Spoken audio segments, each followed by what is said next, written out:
நம்ம வாழ்க்கையில் ஒரு சில நாள் மட்டும் நல்லா போகல, இது ரொம்ப ஜாலியாக சந்தோஷமாக அப்படிலாம் போகல, வழக்கத்தை விட கொஞ்சம் நல்லா இருந்துச்சு. நம்மளே சோம்பேறின்னு உச்சம்.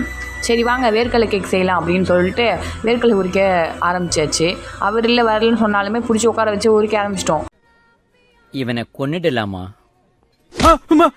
அதுக்கப்புறம் நாவப்பழம் இருந்துச்சு. சரி உப்பு போட்டு சாப்பிட்லான்னு சொல்லிட்டு சாப்பிட ஆரம்பிச்சாச்சு. இந்த நாவப்பழத்தை வாங்கும்போது சொன்ன வாங்காதீங்கன்ட்டு, ஆனால் முக்கால்வாசி காலி பண்ணதே நான் தான் இருப்பேன். நான் எங்கள் 2 பேருக்கு எதில் ஒத்து போதோ இல்லையோ இந்த ஃபலூடாவில் கண்டிப்பாக ஒத்து போகும். ஏன்னா எனக்கும் பிடிக்கும், அவளுக்கும் பிடிக்கும். எனக்கு ஒரு ஐடியா மட்டும் இருக்குது, இந்த ஃபலூடாவை எப்படியாவது நம்ம வீட்டில் ட்ரை பண்ணோம் அப்படின்னு சொல்லிட்டு. இந்த ஐடியாவை மட்டும் நான் அவர்கிட்ட சொன்னேன், ஏன் நான் ஃபலூடாவை மறக்கிறதுக்கா அப்படின்ற மாதிரி கேட்க ஆரம்பிச்சிடுவார். ஸோ அதுக்கப்புறம் வேர்க்கடலை உரித்து வறுத்து வேர்க்கடலை கேக் செய்யலாம் அப்படின்னு சொல்லிட்டு வேர்க்கடலை கேக் செய்ய ஆரம்பிச்சாச்சு.